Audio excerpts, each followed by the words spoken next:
Okay, let's get real for a second. We all do it, but we rarely talk about it. Poop. It's true. It's like the ultimate taboo topic. Yeah. I mean, we've all had those moments, right? Where you glance in the toilet bowl and think, is that normal? Oh, yeah, absolutely. We've all been there.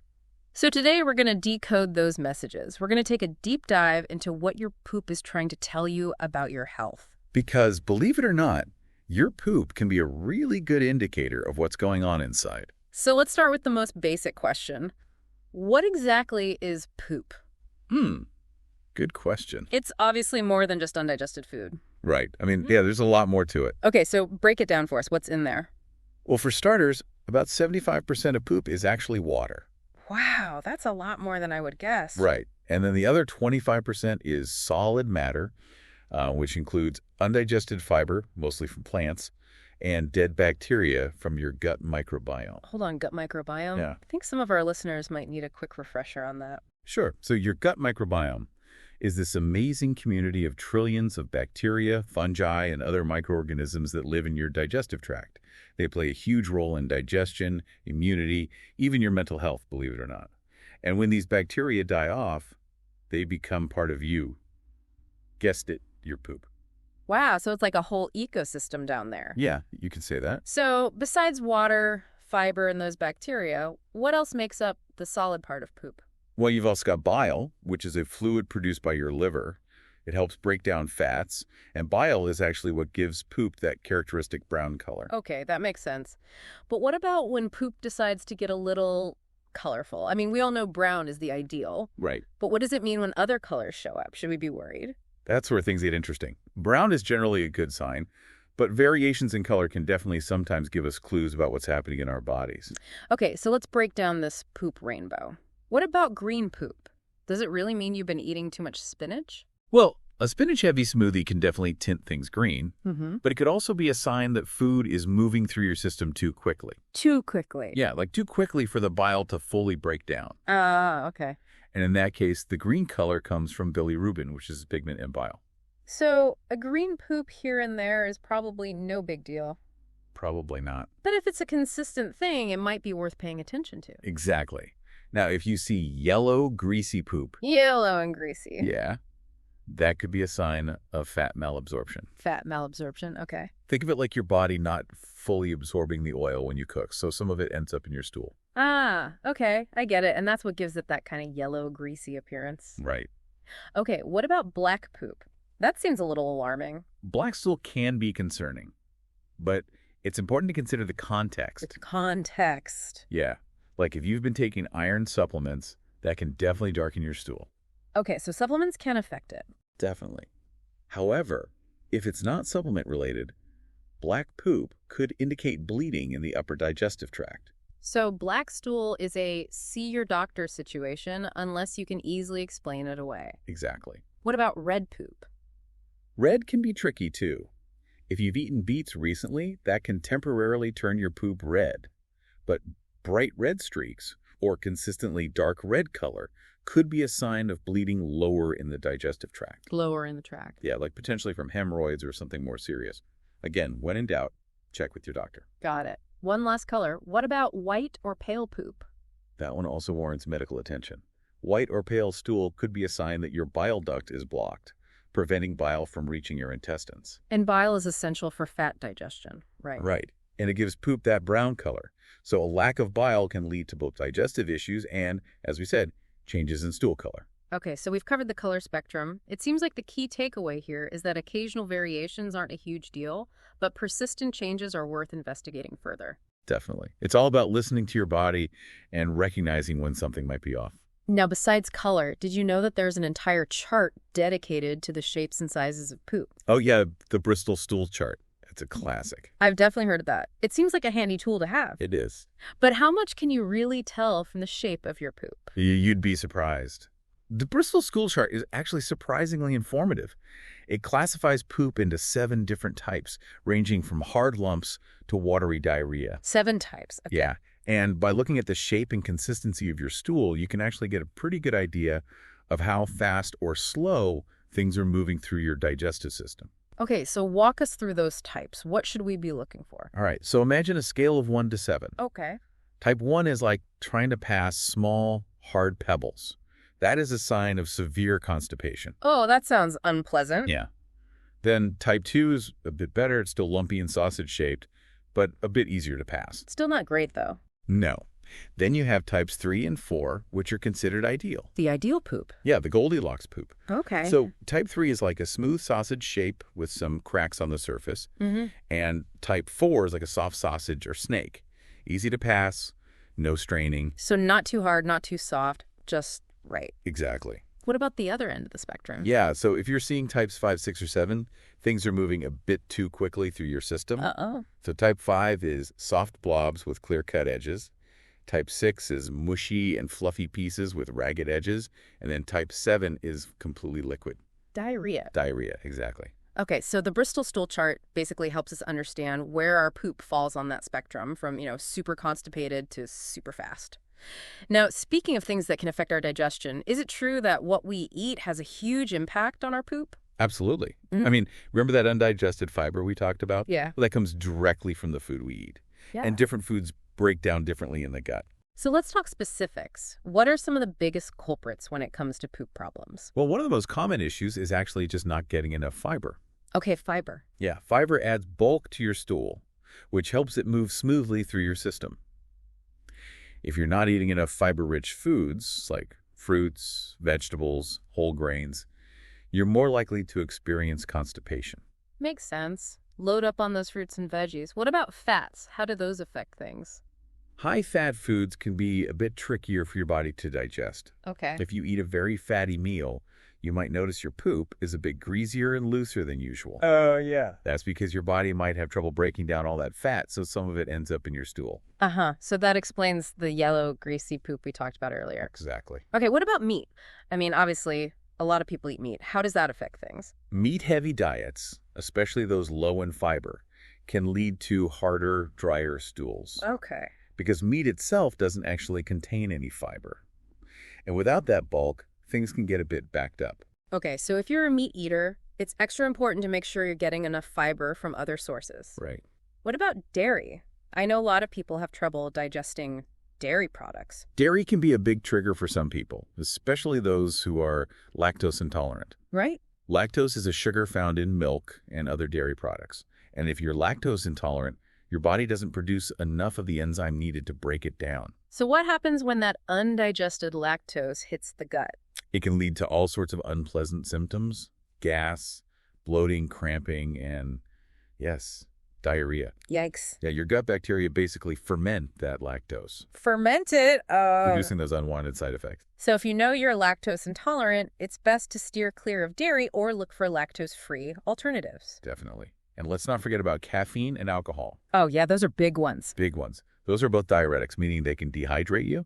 And when you're dehydrated, your body tries to hold on to as much water as possible, which can make your poop harder and more difficult to pass. So even if you're eating plenty of fiber, dehydration can throw a wrench in the works. Absolutely. Hydration is just as important as diet when it comes to healthy digestion. Now, another fascinating aspect of poop is that it actually changes throughout our lives. That's a great point. So let's talk about pooping through the ages. I mean, babies obviously have a very different poop experience than adults, right? Oh, for sure. Yeah. Newborns, they start out with what's called meconium. Meconium. Yeah, it's this sticky, black, tar-like substance. It's made up of amniotic fluid, mucus, and other things the baby ingested while in the womb. So it's like their first big clean out.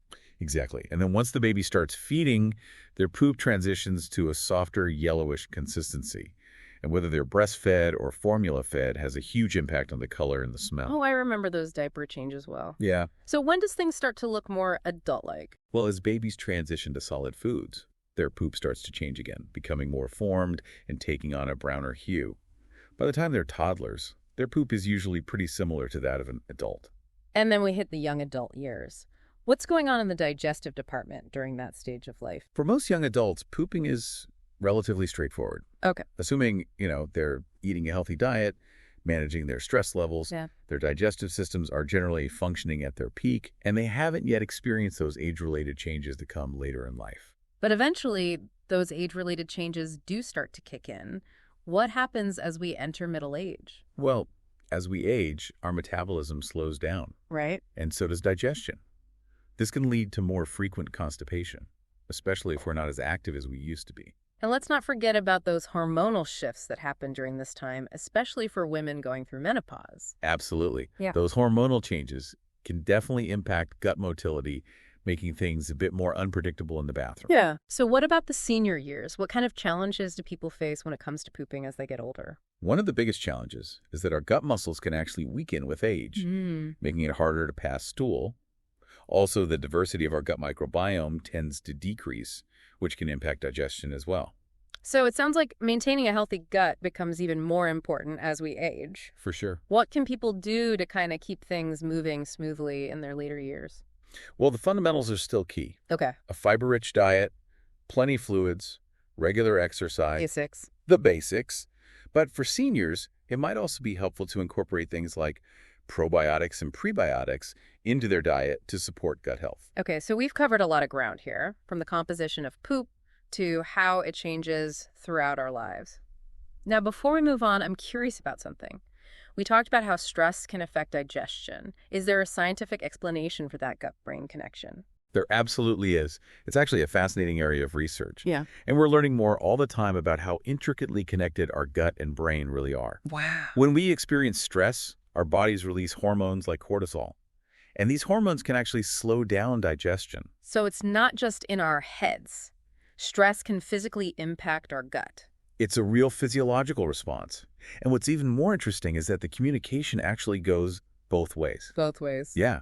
The bacteria in your gut can actually send signals to your brain, influencing your mood and even your behavior. So a healthy gut equals a healthy mind. You could say that. We're learning that certain types of gut bacteria are actually linked to conditions like anxiety and depression, while other types seem to have a positive impact on mood and cognitive function. That's amazing. It's like this whole other world that we're just beginning to understand. It is. It's a very complex system. But the research is really, really exciting. It seems like we should be paying just as much attention to our gut health as we do to our mental and physical health. I totally agree. Now, speaking of gut health, let's talk about something our listeners have been asking about: probiotics and prebiotics. Okay. Yeah. They seem to be all the rage these days, but I think a lot of people are still confused about what they are and how they work. Yeah.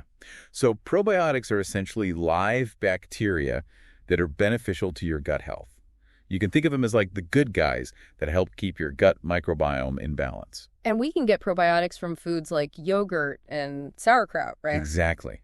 Those are great examples of fermented foods that are naturally rich in probiotics. So what about prebiotics? How do those fit into the equation?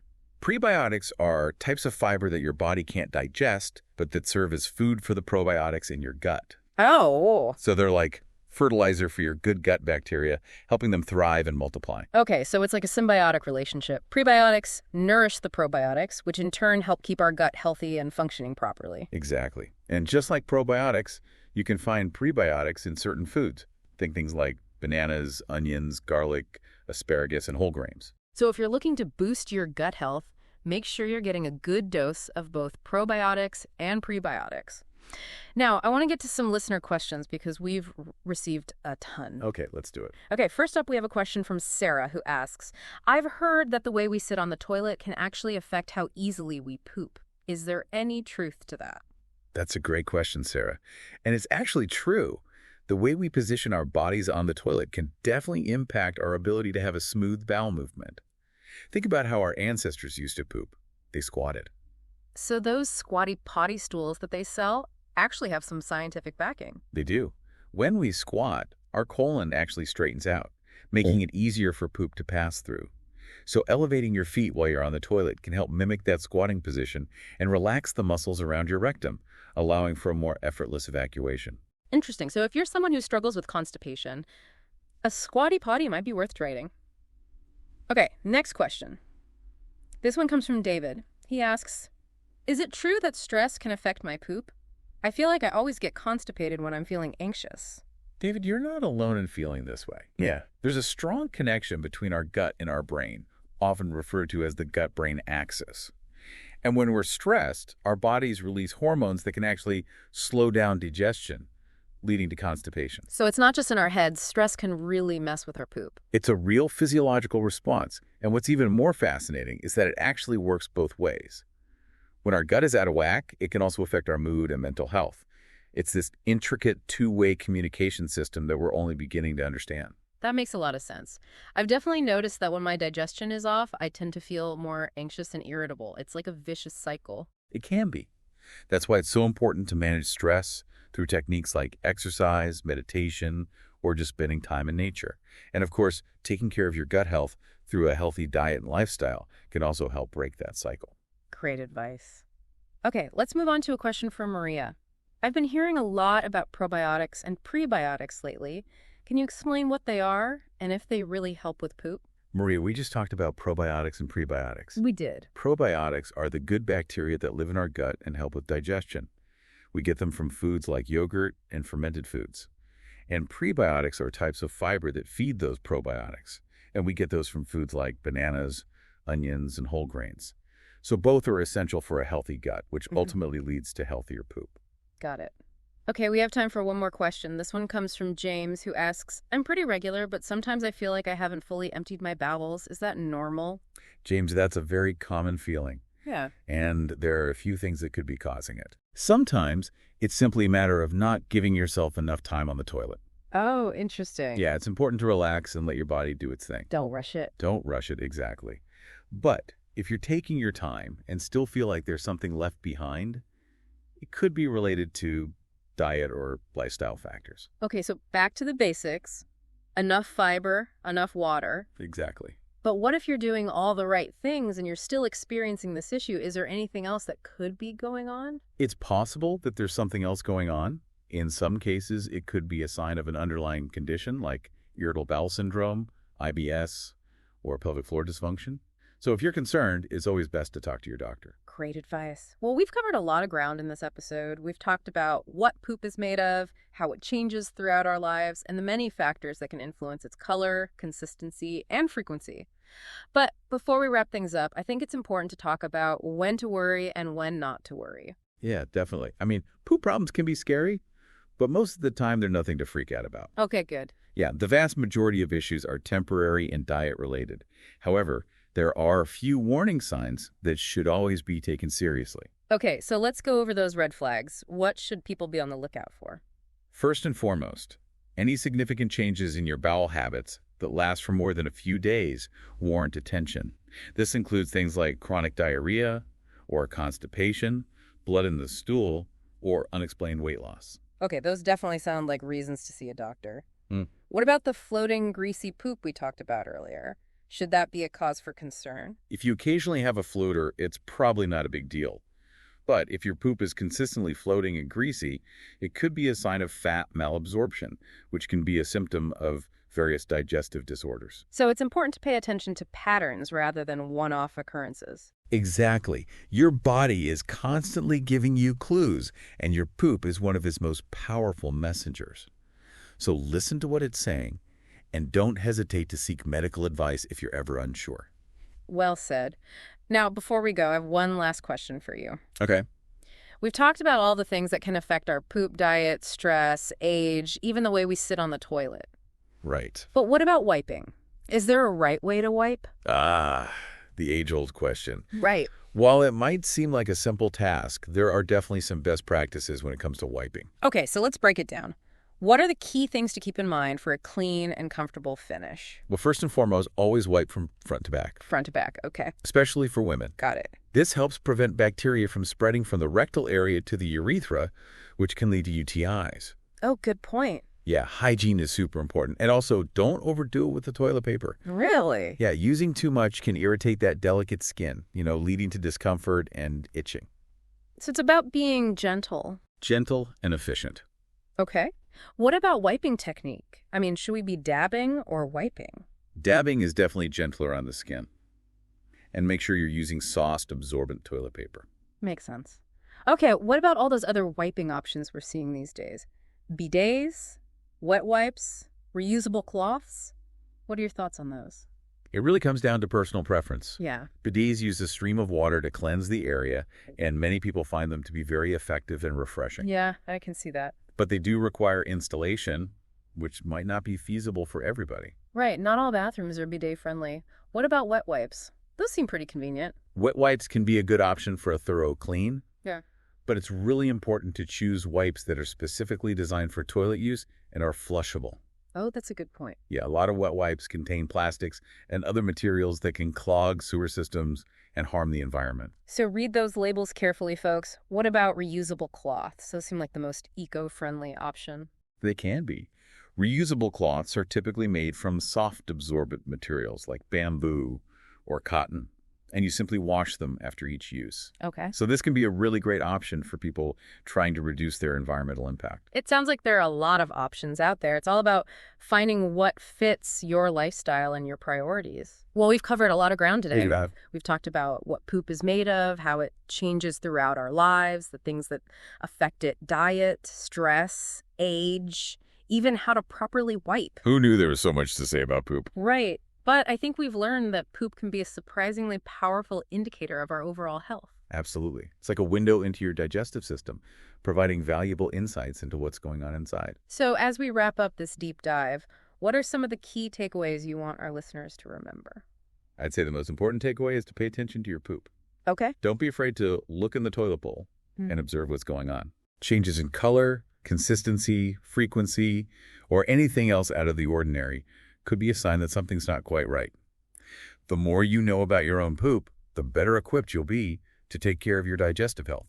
And remember that most poop problems are temporary and diet-related. Right. Simple adjustments like increasing your fiber intake, staying hydrated, and managing stress can make a huge difference. Absolutely. Yeah.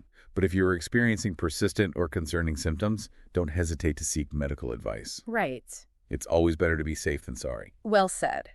And on that note, we're going to wrap up this deep dive into the world of poop. Thanks for joining us. Hopefully you've learned something new, gained a newfound appreciation for your own poop, and maybe even had a few laughs along the way. Remember, taking care of your gut health is an investment in your overall well-being. Yes. So eat your fiber, drink your water, and never underestimate the power of poop. And that's it for this episode of The Deep Dive. We'll see you next time for another fascinating journey into the world of knowledge.